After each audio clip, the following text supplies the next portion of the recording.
Hello, Drag Race fans. Welcome to our All-Stars Drag Race recap, Season 5, Episode 6.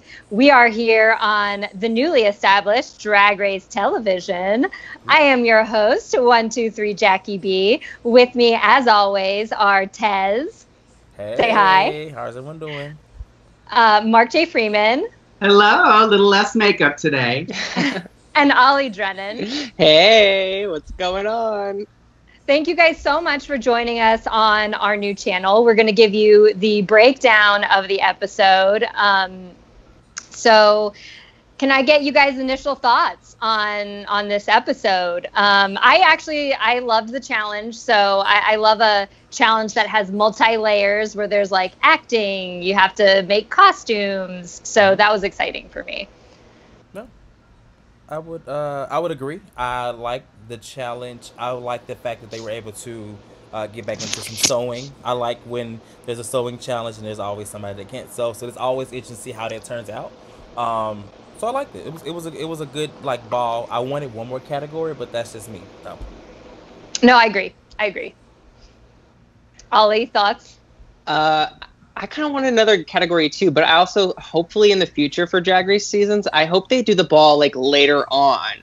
Like I think season 9 was one that they did it, Shea was on that, where they did it later on. I don't want like 10 queens to do 3 looks, you know? So I love doing the ball later on in the challenge, and I think it really like sucks for the queens that don't get to show it off like early on in the season, but I think it's such a brilliant idea to do it later because it's less for us to take in as the audience too. But I loved it. I was a little heartbroken by like the decision of who went home this week. But yeah, I'm excited to talk about it with you guys. Mark, do you have initial thoughts?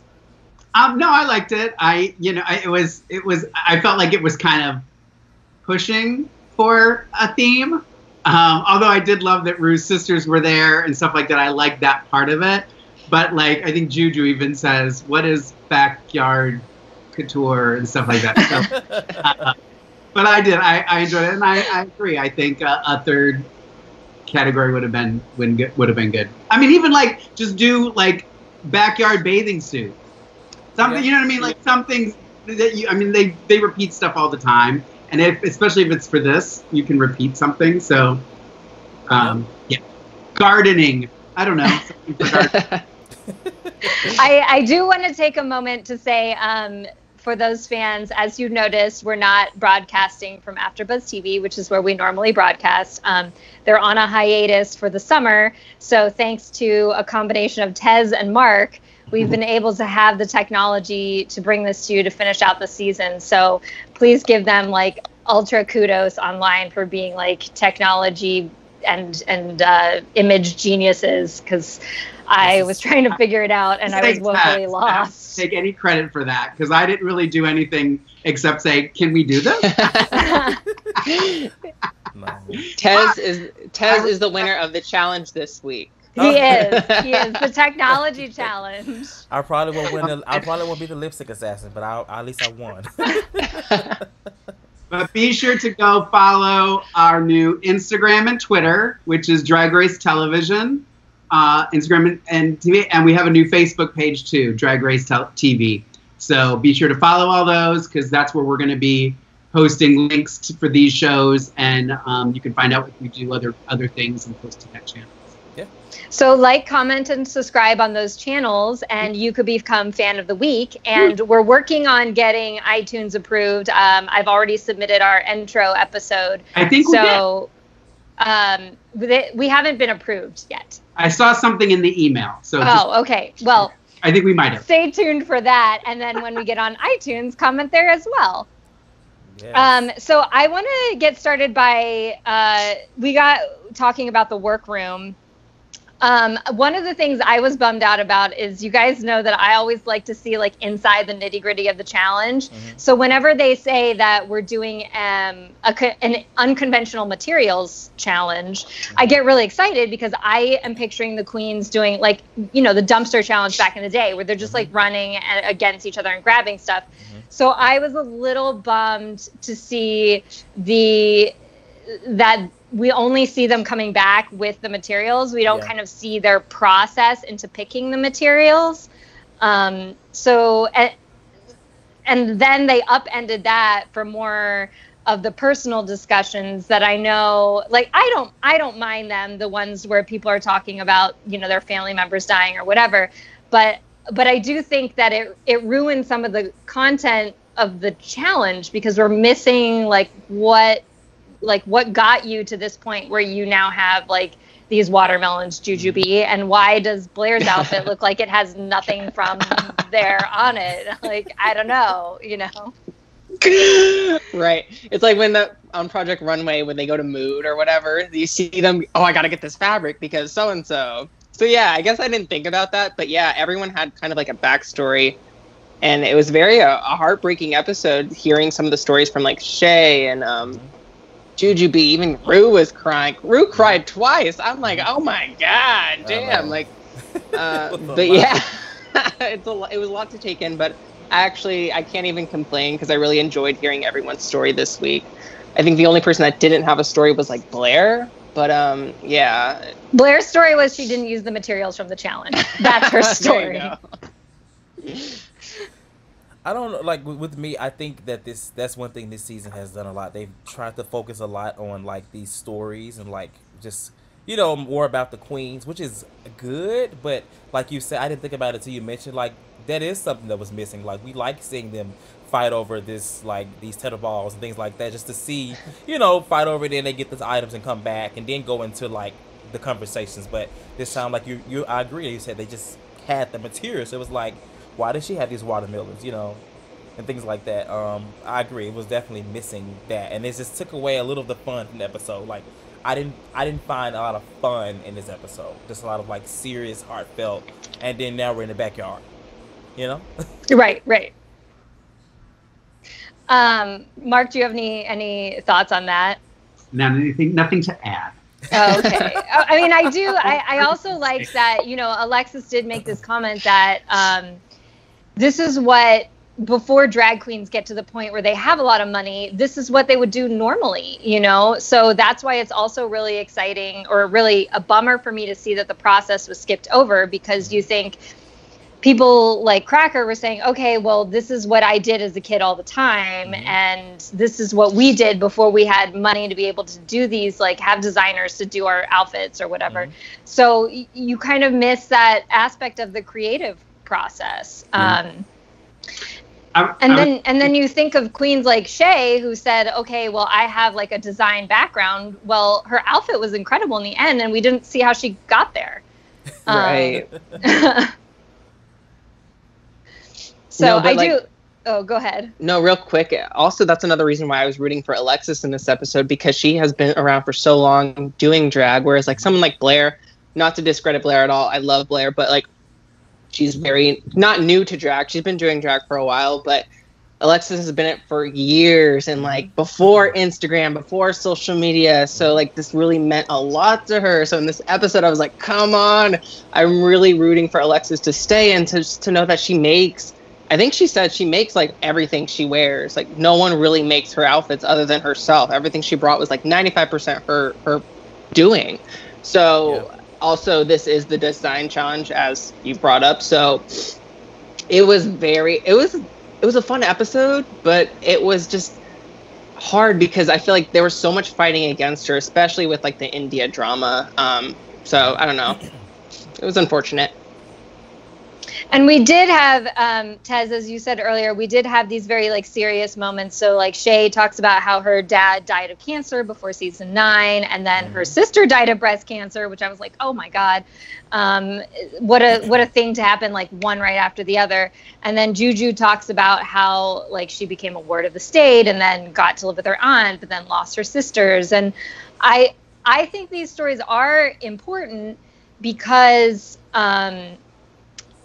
they become a part of you, because as an audience member, you can connect to them. So like, let's say there was an audience member who like lost a family member to cancer, or an audience member who like, you know, maybe had to live with a relative or something like that. So I do think there's real power and connection in those moments. I just question whether or not that should be like better content for Untucked, or because I feel like some of the content in Untucked right now is just like fluff of like fighting over whether or not you're going to vote somebody home, and it's so drawn out. I'm like, well, we could put this important content in Untucked, but I don't know. Maybe that's just my thought. Thoughts on the stories from Shea and Juju B? I feel like I feel like it's been mentioned, or maybe I knew this already about Shea's father passing. I don't know if she mentioned it in her season, but it wasn't new to me. But I mean, it's good to see her talk about it and how it affected her, because I mean, it's hard coming straight into this competition with your father just passing. Especially your first season. All Stars is one thing, but your first season when it's just like a crazy emotional ride, I couldn't imagine her feeling that way. So I felt for her. I really did. I think you mentioned at the reunion or finale. Okay. Of that. Okay. And it was relevant to this episode because the country cousins, the family aspect. So right. I get the relation that they were bringing to the episode. So yeah. Ollie, Mark, any other thoughts on that? I mean, it's, I said it before too, I think, I mean, not to make it sound like being a drag queen is so traumatic, because it doesn't have to be, but I think people do not, and I think a lot of people that get involved with it, especially when you're younger, I mean, I know I wasn't really thinking about it. I went and did drag. I drank. I mean, I drank when I wasn't in drag, so let's not mince words. But I think it is something. I'm glad that they're talking about it, because I do think it's something that should be discussed. I think there are other queens out there that it can help, because I think they could go further with the show in helping the gay community and helping trans kids and helping people of color that want to perform and stuff. I think they could do so much more in those regards. So I am glad they're talking about it. I'm glad Ru even talked about her, experience with it. I think people do also like to hear from Ru. She tends to be, I know she's trying not to be the bad guy when it comes to judging and stuff. She leaves that to Michelle and everybody else. And she tries to be kind of the neutral. Yeah, very neutral. But I think when it comes down to it, it's RuPaul, and you want to know more about her. So I think anytime she has an opportunity herself to open up and say things like that, I think is really helpful. Right. Especially because I feel like, you bring that up, especially for All Stars. I think we don't see a whole lot of Ru other than just her coming into like panel, coming down the runway. And Ru doesn't give a whole, like you said, she's very like, she's kind of there to kind of like moderate, and she doesn't really give all of her advice here and there. So it's refreshing to always see her come into the workroom and talk to each and every single queen. But yeah, and also it's like, I want to see more of Ru. Ru's deleting all her social media right now. I don't know what's going on with Mama Ru, but it's unfortunate. And I love that Shea, like I said, is talking about this, and it shows that she does care about other people. Like, she is very family orientated, helping Juju, helping Cracker this episode. Like, that's what families do, and that's hopefully what the drag community is all about. It's about uplifting each other, queen, king, everyone. Yeah. So let's do something that I'm really excited to do on this episode, which is go through each queen's runway performance. We have no time constraints, ladies and gentlemen. It's a small pleasure, but we get to have that one. And also, Jackie, before you do that, I wanted to say, I wrote this down because I didn't want to forget to mention, we are obviously taping this and posting it up. So if you're watching this, you know that we taped it and posted it. But hopefully the next episodes will be able to be live again, and you guys can in the chat. So yes. We do miss y'all in the chat. So let's start with Cracker. So Cracker, her first look was that crocheted outfit. Her performance kind of reminded me of the Carol Kane character in Unbreakable Kimmy Schmidt, where she's kind of like this like wild hippie. I don't know if you guys have seen that, but it was very Lillian from Unbreakable Kimmy Schmidt, and it even looked like Carol Kane. And I don't know if that was her inspiration or not. And I thought her second outfit was one of my top two, Shea's being the other one, because I feel like they both actually used the material and then made something really glamorous out of it. Whereas the others, I don't know, it was kind of like the material was like a garnish. It wasn't, or it wasn't even there, Blair, you know, so. Ooh, where's the shade button? Blair is getting it today. I mean, you know, this episode, it's like when they do the cuts, they always promote like someone, you know, someone's going to win and someone's going to be thrown under the bus for what they're doing. And Blair was like, oh, when I walk in the room, my family's like, oh, about my beautiful outfits, you know? And so I was like, okay, they're either setting Blair up for a win or they're setting it up for us to know that she fell. And this was definitely a setup where you were like, okay, you way under-delivered. But thoughts on Cracker's outfits, you guys, and performance?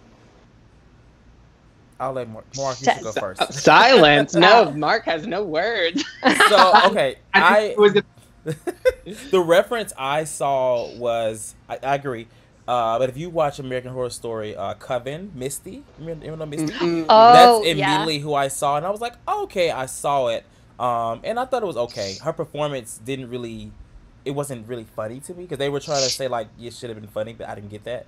But her second look, I did like. I just don't like, personally, Mrs. New dad bod, to is fine, but with certain things that she wears, I feel like up here, I wasn't really here for it. Everything like waist down, I'm like, sure, but the hair, the top half, I didn't really care for the look of it all. But the execution was great, I'll say, for the challenge.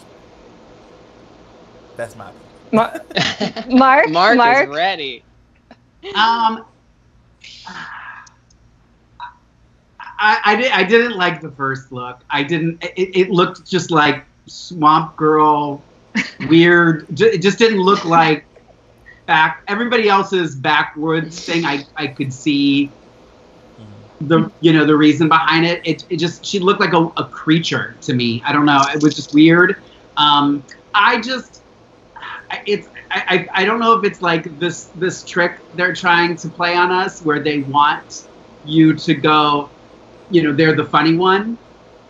So the funny one is to win, whether they're funny or not. Yeah. So I think there's a lot of that going on with Miss Cracker. I'm not saying she's not funny. She says funny things. I don't think she's as funny as they make it appear to be. I agree. And by playing a laugh track, I'm going to get a laugh track. I'm going to start playing it behind everything that I say, so you guys think I'm hysterical. But I loved the second look, and I agree with you. But I'm in this thing. I just don't understand the no boobs. It's just that's what I was gonna say. I think she needed boobs. I get that we're boob stands here. I get it. You can yell at me, comment below. I don't care, because I ain't gonna read it anyway. But it's for me, drag for me is creating illusion. And there are women that don't have big boobs. That's fantastic. But women, I don't know. It's like women also don't go out in full makeup and big shoulder earrings and big you know what I mean? Like, it's like, it's taking it over the top. Yeah. And I agree with you. This part of me, the top bothered me. I like the bottom. I called them birdies too. I don't remember what they were calling them. Shuttlecocks. Shuttlecock. I've never called them that. I was birdie. It was birdie for me always as well. called them birdies, so I don't know where they got that. But I did like it. So whatever. Ollie? I loved it. I loved both looks. I thought, what was it, Stevie Nicks on bath salts? I was here for it. I think she just has such an amazing charisma in the face, her emotions. I don't know. I'm a Cracker fan. You already know this. I loved her monologue. You got a lot of nerve showing your face here. I don't know. Maybe I'm gullible. I'm here for the laugh track, Mark, but I lived for Cracker this week. I loved her look because she really incorporated, what is it called? What is it? The birdie? What is it? Racquetball? What is that? Oh, the tetherball. Badminton. Okay. She incorporated every single item she wore. I felt like you could see what the item was, and I think that was the point of the challenge. Yeah. And so that's why I really liked her. And for the boobs, What about Naomi Small? She never wears no boobs. Well, like at some point I commented on her not wearing boobs. It's just fine. I don't want to say it. The thing is, I don't think that Naomi should and would need to wear boobs because she's so small to where her body. There are models and women that look just like that. You know, but with Miss Cracker, she needs boobs. Like, she would need boobs. She's mentioned herself early in the season that she's gained weight, you know, compared to her. So I think for her type of build, she needs something. And what she wears, it's just like, there's nothing there. Proportionizing. Even with her padding, like, she pads herself a lot larger at the bottom, and I feel like it needs to match up top, and that's what she always throws me off from here up. I don't think now that you mention, I don't think she ever wears boobs. I can't picture Cracker in boobs at all. No. So. I don't know. Yeah. Next. So next we have Juju B, who she did that character that doesn't want to be at the barbecue, and I thought that was funny because I like related to that on some level. And she has the giant hat. Yeah.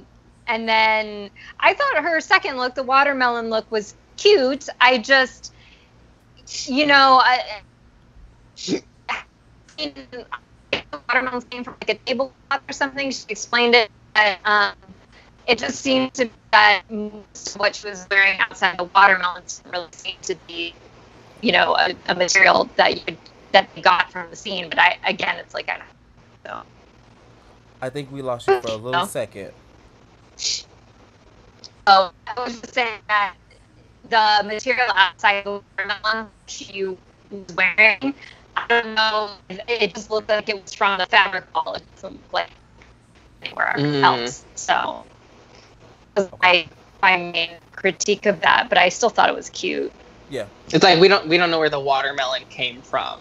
Like, because if they would have showed that scene of them picking what they would pick, it would have made more sense. Like, oh, there's the watermelon came from the tablecloth or whatever, you know.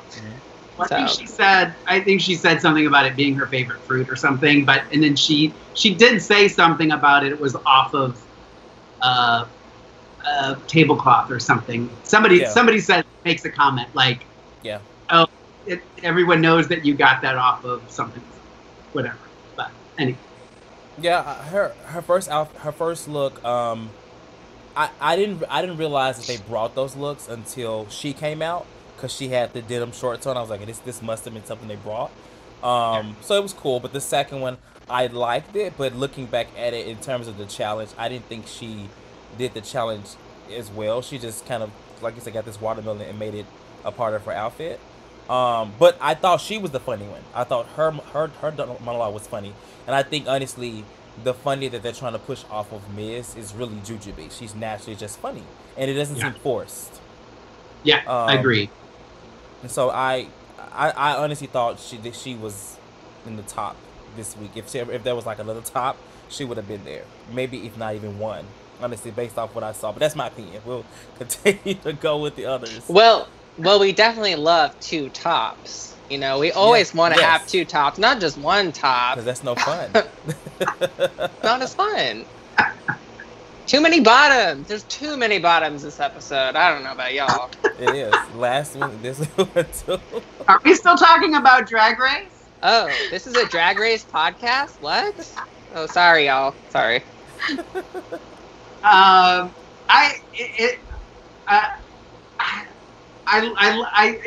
I feel like Juju kind of was like safe to me. I want her to push beyond her normal silhouette. I want her to give me something that goes, oh shoot, that's Juju. You know, I've said this before about Shea. Shea's the one that comes out and you're just like, I wonder what it's going to be. You know it's going to be a different wig. You know it's going to be a different silhouette. You know it's going to be something creative. Mm-hmm. And with Juju, I just go, okay, it's a pencil skirt and some watermelon on it, you know, and a wig and a pretty face. I didn't understand. I mean, I guess the shoe being undone was supposed to look hillbilly-ish. I'm guessing that's why the shoe. I can't imagine they'd let her go on stage with her shoe undone. I think that was a choice because the pants were undone too. Yeah. I felt like that could have gone further. Also, I loved her. Again, where she excels is the comedy, is the just being Juju, is just saying what comes out of her mouth and just putting, give her a mic and just let her talk. She's going to be fantastic. If I was picking something to host something, Juju in a heartbeat. Out of the entire panel, Juju in a heartbeat. Yeah. Mm-hmm. That's why I think I agree. I think she has such an amazing personality. That's an all-star personality. Out of everyone in this particular cast, Juju has that personality. Will she win? I don't know. We'll see. But I think that's the reason why she won that one challenge, like the 3 looks in one, because she just has that personality, and also she did great in that challenge. You just can't help but to love her. She can come out in like a paper bag for crying out loud half the time.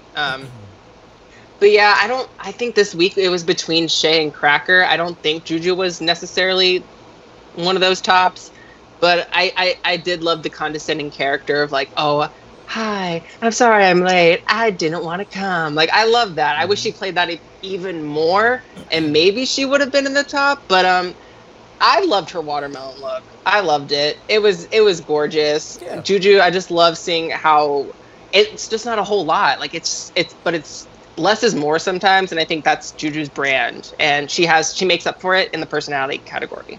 Yeah. So I thought she did. She was definitely middle pack. Do you think? Here's a question. Just posing a question. I like to play devil's advocate on occasion. If somebody like Blair or India came out in a very ordinary look, would we be giving them such praise for an ordinary outfit? Because they don't have the personality. Like, honestly, no. They don't have the personality. That's very true. I don't agree, because I always say that if you go to a show, I ultimately don't care what you're wearing if you entertained me. So I'm not saying that. I'm just asking for the sake of the show. But I will say, I like the watermelon outfit that she came in. But I think that India and Blair don't have those all-star personalities like Juju B. Let's say this. What if it was Derek Barry in that? Derek Barry wouldn't wear that. I would be so happy to see that it's not Britney. I would be like, oh my God, yes. Like, I would be so happy, to be honest, if it was Derek Barry. He would definitely pick like a Britney Spears go into the barbecue outfit. This is Britney Spears eating watermelon or something. Like, oh my God. Right, exactly. No. So next we had Blair. Actually, I liked her Indy 500 idea. I liked the idea behind it because I know who that character is, But the problem is she didn't pull it off. So that was the real issue for me. It's like you came up with this character that a lot of people already know, but then it just kind of fell flat. And you guys already know my issue with it. It wasn't a bad dress. It just, like, I felt like it didn't utilize the challenge at all. It was ugly. I didn't like it at all. It was. I did not like it. And when she came out, I just was like, "What is this like Nikki doll re-edition thing?" It was sloppy. I didn't like it, and her character, I didn't find it to be funny, and I didn't like the boots.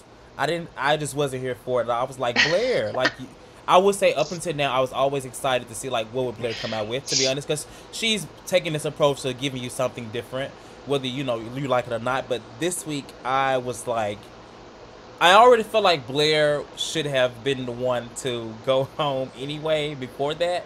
But after that, I was like, I hope that they see this and send her home, because it's her time, but, Right. I agree with you, Tez. Ollie? I agree with you. Well, it's funny because I think Jackie, someone here mentioned that whenever you mention, oh, this is my challenge, you're more than likely doomed to fail. And that's exactly what Blair said. She said it this episode, this is my challenge. And I was heavily disappointed. She is a seamstress. She makes her garments, but however, for the most part, I'm sure she makes her garments. Like, she literally looked gorgeous. Let me put that out there. Everyone looked gorgeous this episode. Well, her makeup is gorgeous. I mean, you know, BB Rex even Right. says, I would like you to do my makeup, but it's, you know. Get that YouTube collaboration in, girl. But she literally looked like she just rolled in a bunch of tablecloths, some bed sheets, and said, "Oh, this is couture." Girl, It was no, terrible. it was not good. It was. I don't want to like drag her, and then like her character look. I thought I honestly, sometimes she tries to be funny. I feel like tries too hard to be funny, and honestly, I think she should have just came out like as like a full-on Southern Belle airhead character. You know, not that drunk, I don't know, NASCAR fan, whatever. I don't know. It was just disappointing. It's like you're trying too hard to be someone else, I think, sometimes. So I agree. I thought she should have went home this particular episode, but I digress. Mark, what do you think? And I'm not here to be nice, so I'm going to say what I feel, and I don't care about Blair's. You know, when you start your sentence with, well, when I go to family reunions, everybody loves what I'm wearing. I mean, that's not, you know, if everybody at the family reunion is wearing sweatpants, that's super. But if you told me every time I go to Fashion Week, some, you know, Dolce and Gabbana come up to me and tell me how much they like my look, then I might be impressed. But that being said, no, it was not good. I mean, nothing about it was, I'm even starting to get annoyed with her in the workroom, like in the Untucked, because she keeps like doing this thing, like she's acting surprised about everything. And, oh my God, what about this? And what about that? And I'm just like, are you being serious? Or are you just, you know, the cameras are rolling and you're trying to keep the conversation going, which I hope is what's going on. Mm-hmm. But it's starting to annoy me. And like, even when she was like, if you can't explain to me why you want to be there, then maybe you shouldn't be there. Like mm-hmm. She kept saying, I just don't know how to phrase it. Well, then bye, girl.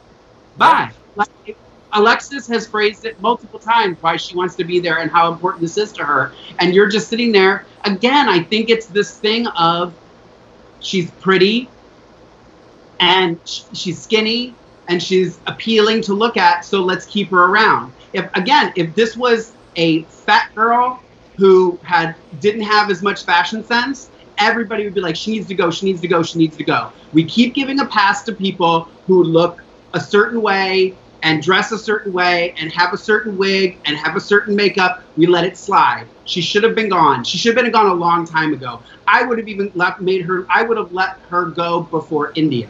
India at least was fighting to be there and was trying. I don't even see Blair trying. I see Blair doing what she's doing and everybody going, you were funny. No, you weren't. Stop telling her she was funny. Like, this is why I don't have children, because they'd be coming home and I'll be like, you were cool? Really? Okay. Dogs. That's all I got. No, this is why you have Winston and Baxter, the dogs. And he still tells them that they're not funny. I still tell my dogs they're not funny. Although my dogs are hysterical and they get that from me. So, Shea, I thought Shea's character at the barbecue was the funniest. I love that sort of like shirt that you see that you could get at like Jersey Shore and everything. That cracked me up. I mean, I thought she was the person who like really 100% like threw herself into the character, knew who her character was. Mm-hmm. And I think it also helps with her second outfit. Not only was it gorgeous, but we do get that moment where she's saying, oh, like I'm sewing these out of napkins. So you have this understanding of the amount of work that it took from the original materials into making it, you know? So that was another thing that I appreciated. And it's like, I know the judges gave her a hard time. I think about Carson said that she had too much going on or something, but I thought it was really creative to do like a bridal backyard barbecue. It's like, she always has these ideas that are really outside of the box, which I appreciate. So thoughts on Shea for this week? So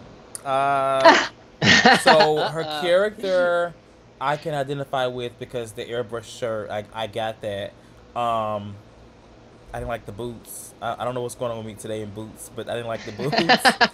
But her runway, I liked her runway. When she was putting it on the mannequin in the workroom, I was like, I could already say I was gonna like it.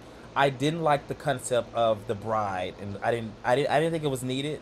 Maybe another way that she could have brought into something like, I guess, the extra creativity she felt she needed to bring. But the outfit was great, was well constructed. She really utilized the tools. I think her, like you said, her and Miz did the best at using the materials, and you can tell she made it herself. So I liked that. I just didn't like this. It got sloppy to me. It was just a lot. The headpiece, you know, the white, was it the veil or whatever it was, I didn't like it. But the outfit, the chaps, I loved it all. And at first I was like, oh, the fit is bad, but I was like, they're using unconventional materials, so it's not gonna be the best fitting. I thought back to like even Raja when she made those pants out of whatever it was that one season. But I liked it. I liked that. I just didn't like it all together. I do agree with Carson that it was a little messy, in my opinion.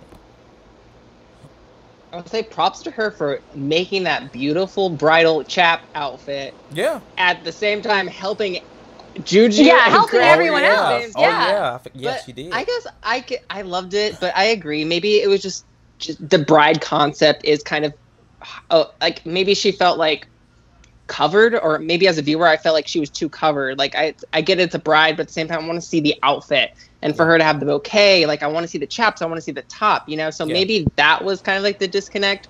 But still, irregardless, I almost said irregardless. Regardless, sorry, Mean Girls. Regardless, I loved it. I'm just upset about her character look because R.I.P. Grandria was the best thing in season 9. I love Grandria. She was amazing in the 90210. I love that character that Shea brought. But yeah, I guess it wasn't like a bad look, but it was just a little meh to me. But I did love the bride look. Mark. We're all like, I didn't understand why Grandria needed to even be mentioned. She's an icon. Well, then talk about it at the reunion. I think the veil was to hide some problems in the back.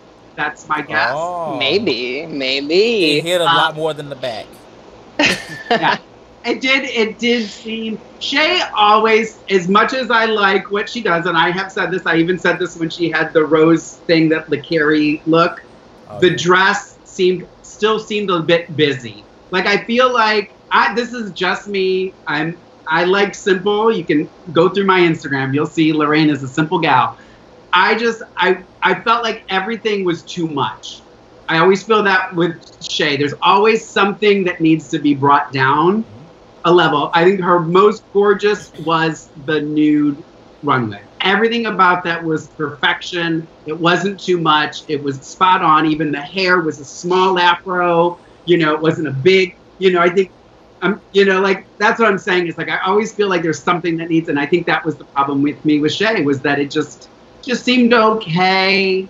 I think if it was somebody else, we'd be going, oh, it was sloppy, it was this, it was that. But we give them a pass because they've had some good moments.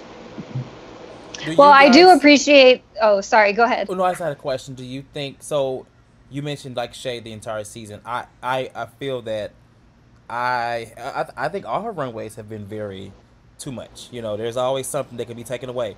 Yeah. But do you think... Like the watering can one... She had the babushka and the glasses and the watering can and the boots and this. And I was just like, oh my God, leave something backstage. There are a lot of patterns. I haven't, there's nothing, I think when you said the nude bodysuit, like that, everything has been so pattern-ish. Nothing has been like simple to where you can just really look at her. It's so busy.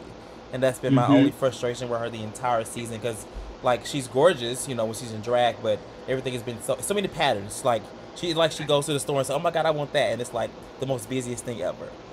Yeah. I do give her props, though, for helping out every other queen backstage. Like, I feel like it takes a big person to do that, you know, and maybe I mean, maybe it did sacrifice some of her own time into like putting effort into that outfit. And I appreciated that the other queens acknowledged it, because sometimes you have those queens giving help and then like the judges don't know about it, you know? Yeah. So. Juju B, she made it very clear that Shea helped me out. So that's good. Yeah. So for Alexis, her first look was, it was very simple, and she was doing this like used to be Ru's maid character. I don't know. It was weird to me because I was like, if she's a maid character, but she's like dressed like she's going to like a prom or something, I was finding a disconnect between the story and between the character. And not necessarily saying that, oh, a maid can't wear a nice dress somewhere else, but you're making an instantaneous character that the audience has to get to know in like a minute, you know, somebody that like is a caricature that walks in. So it's like, without much backstory, you have to make the person understand everything about that character, and your outfit helps. So that there was like a disconnect between the outfit and what she was trying to do with the character. And you know, maybe something would have helped if we would have understand why she was fired. Like if she came in being like more of a hot mess or something like that, you know. I felt there was something missing there.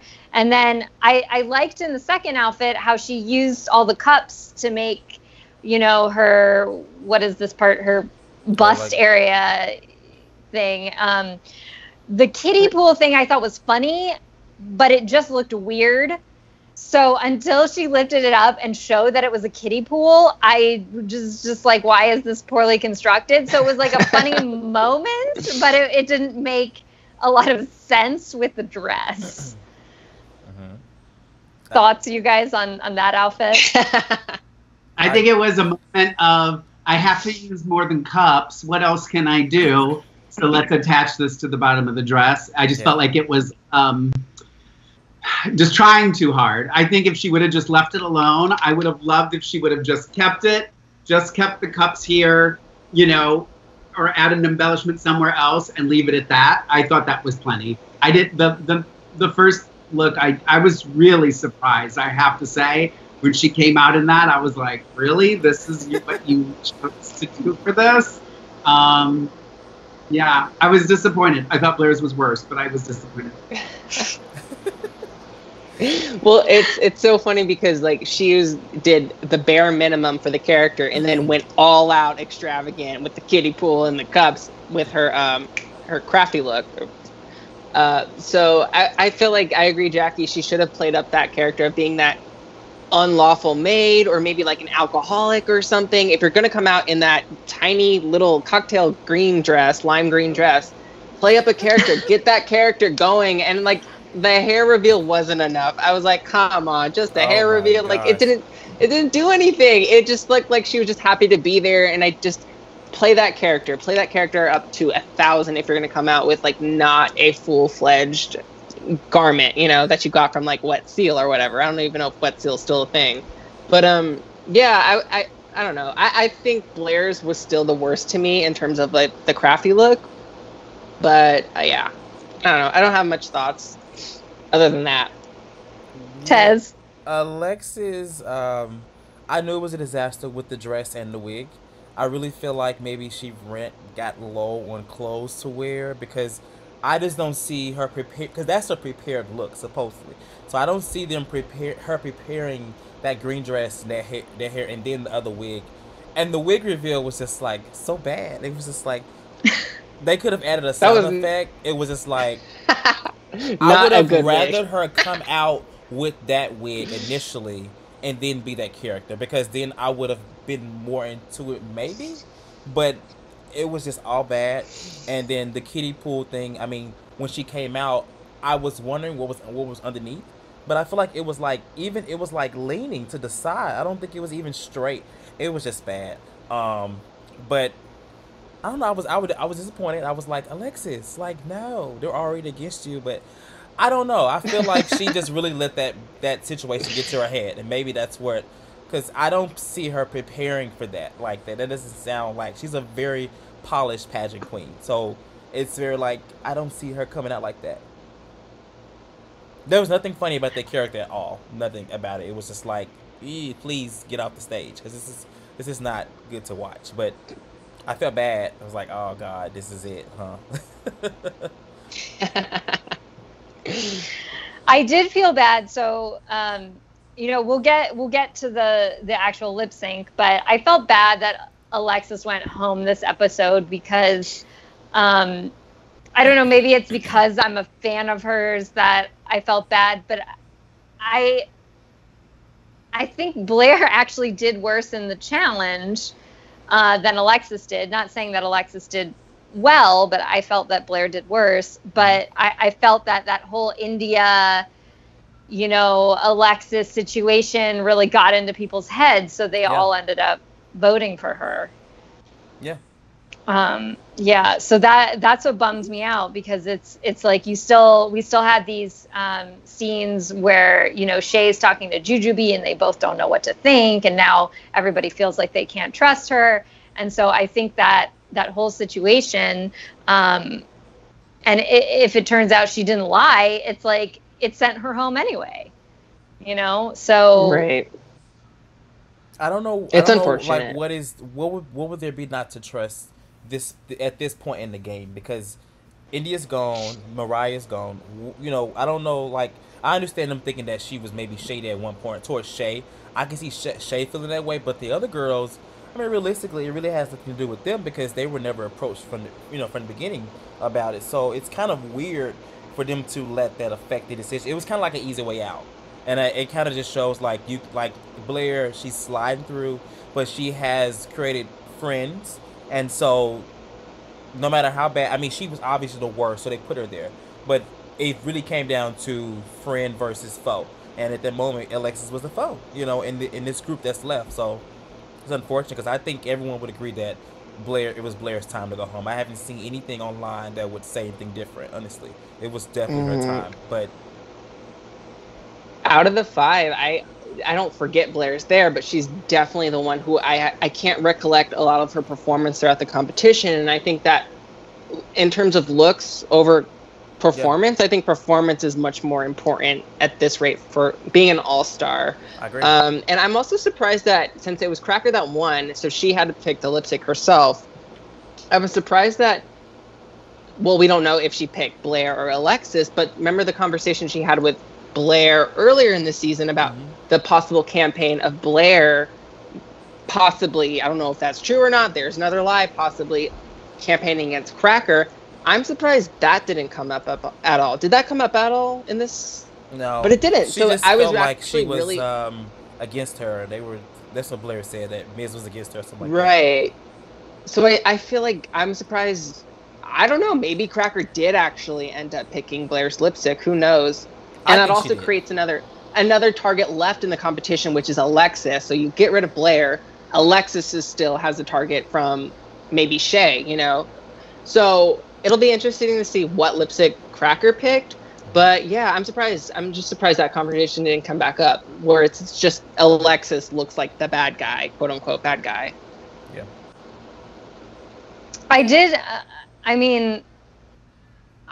It was wild to me because I thought that Juju at least might pick Alexis's from being friends with her, but then when you do the math, it's like they all picked, except for Alexis picking Blair, they all picked Alexis. So I was a little bit shocked by that. And I thought it was telling that Alexis picked Blair. Alexis truly picked the person that she thought was in the bottom, and it wasn't like, oh, now she's just picking Shea because she still has a vendetta or something. It's like there's something about that story, and even Alexis says it. She's like, if I campaign, I have to know how voting works. I can't campaign with asking 2 people, So that was it.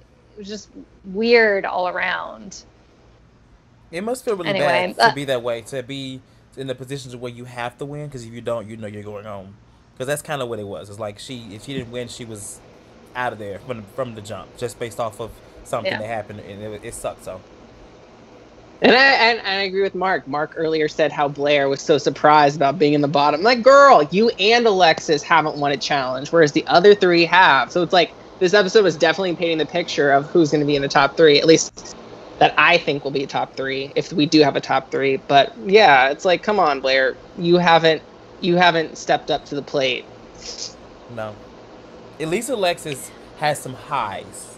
She's had some high weeks. So her performance, her track record should have been able to show, but apparently this India thing overshadowed that. So I don't know.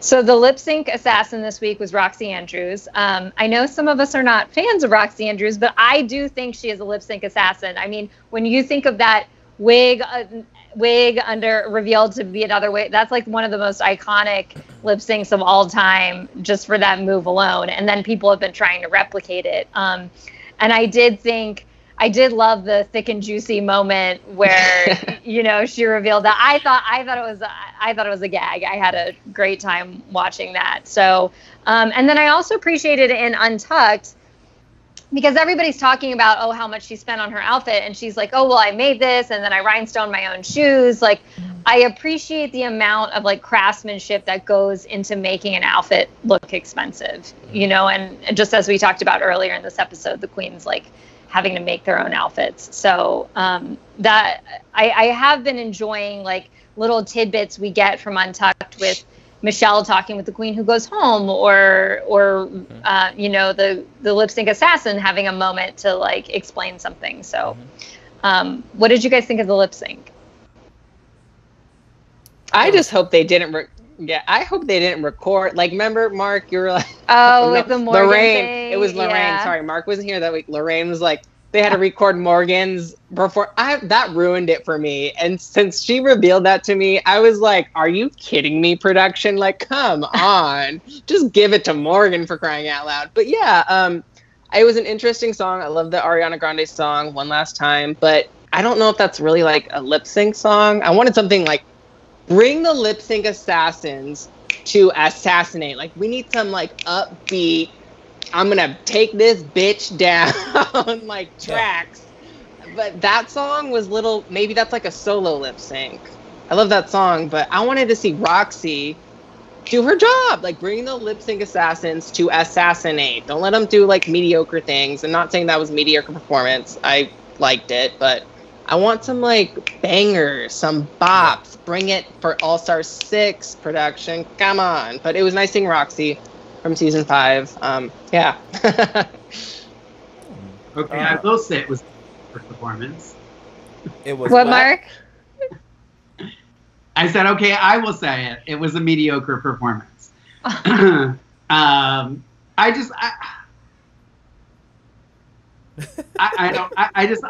a loss. I guess. I mean, again, it's like the rest of the world. It doesn't matter what I say.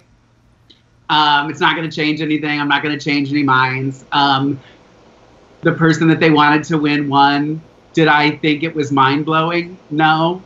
Watching personally, I thought Cracker was trying harder. I was paying more attention to her. I don't know.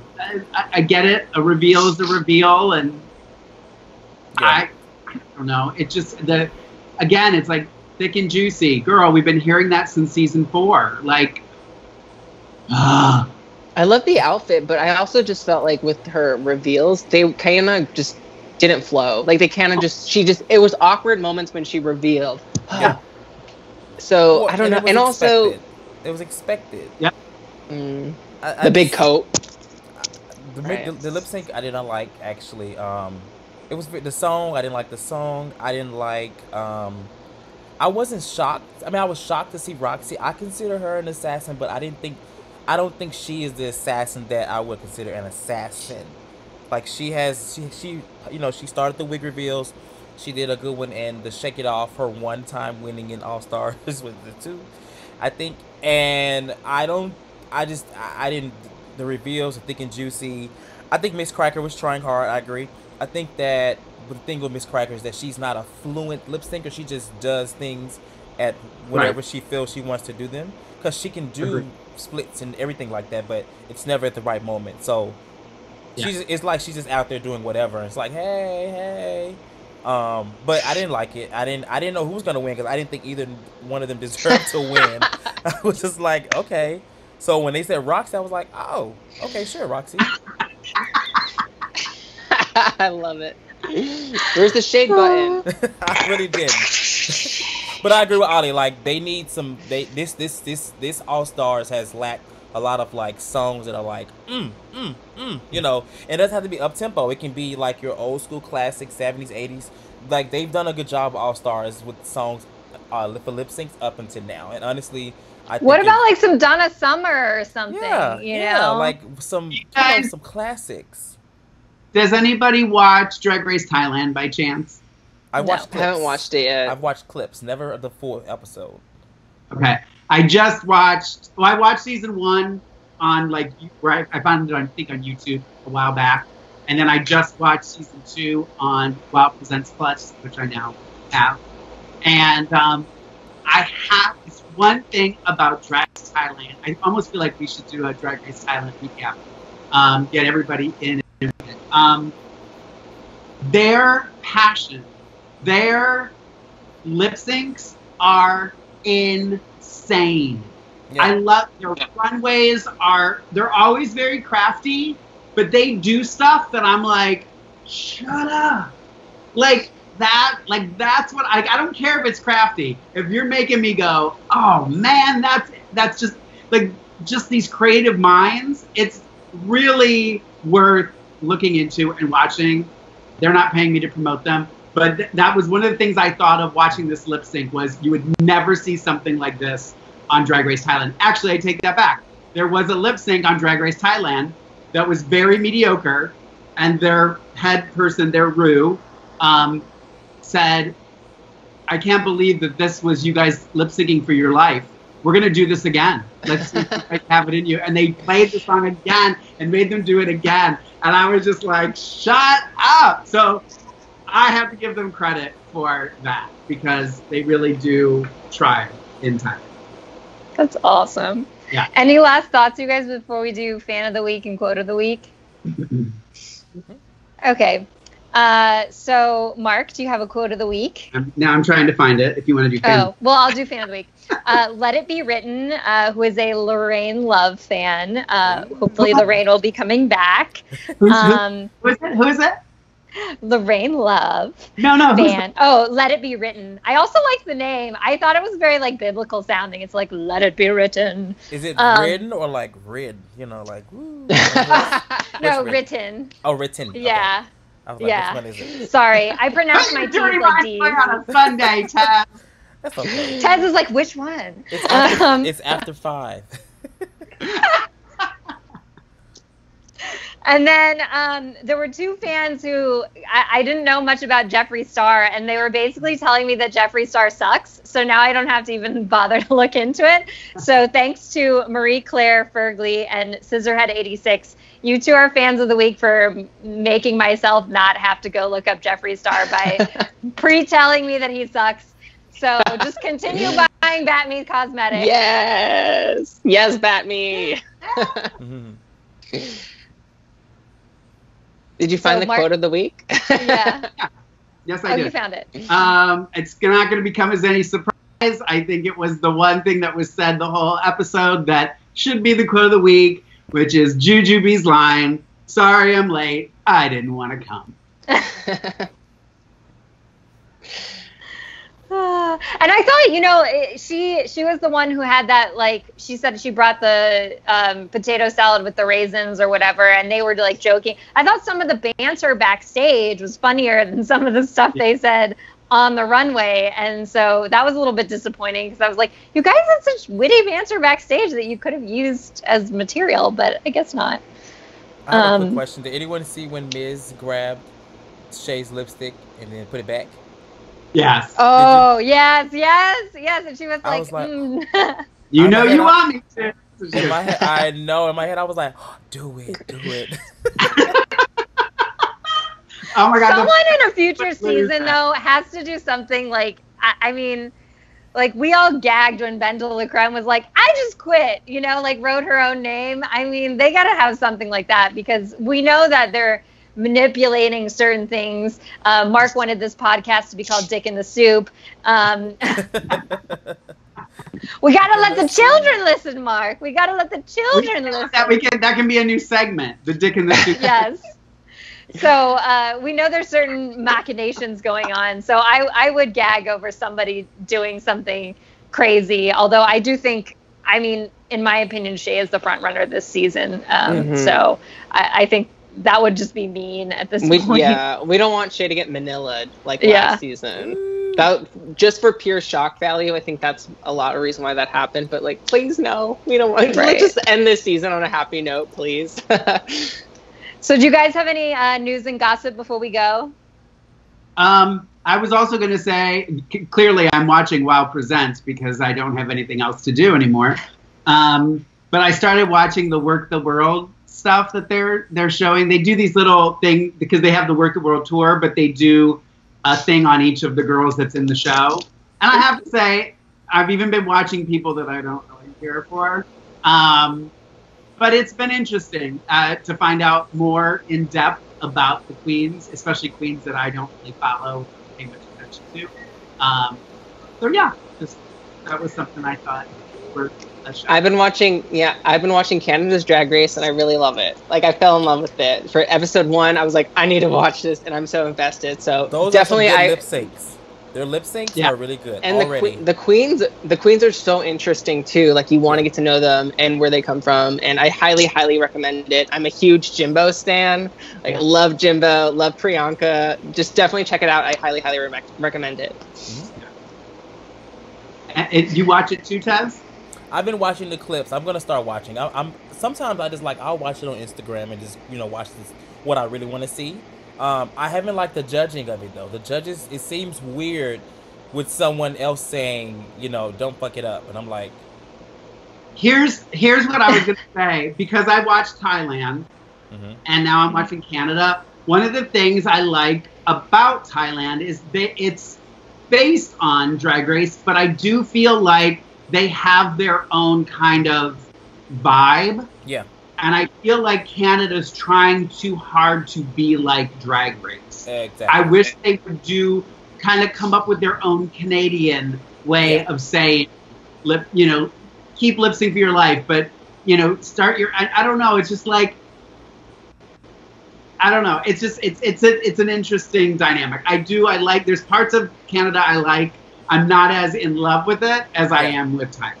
Yeah, Thailand has made it's stamped its way, and I will say it's like the queens are very good, and I've been to Thailand to see their drag, and they're very talented queens in Thailand. That's why you see it on the show. So I agree. In Canada, like, they'll get there. The girls are interesting. I'm just not really a fan of like the judges. Like, it's weird seeing Brooke say that. I'm like, Brooke, no, Brooke. Yeah, it's weird. Yeah, it's very weird. I'm learning about Canada though. I'm like, oh, burnt toast, burnt tuck, whatever. But it's definitely interesting. They give the guest host kind of does Drew's job at the final the runway, so it's definitely check it out. Like, it's definitely a different experience. Yeah. Well, thank you guys for tuning in. We will see you next week live Sunday at 4 p.m. Pacific time, our normal time. So tune into Drag Race Television on all Drag Race television platforms. I am 123 Jackie B on all platforms. Tez, where can the people find you? You can find me at Stupid Wild Tez. You can see it right here on the screen, actually. We made it convenient. Yeah. But for podcast listeners, right? Oh, we're still a podcast, right? Podcast. You can find me on Instagram at Stupid Wild Tez.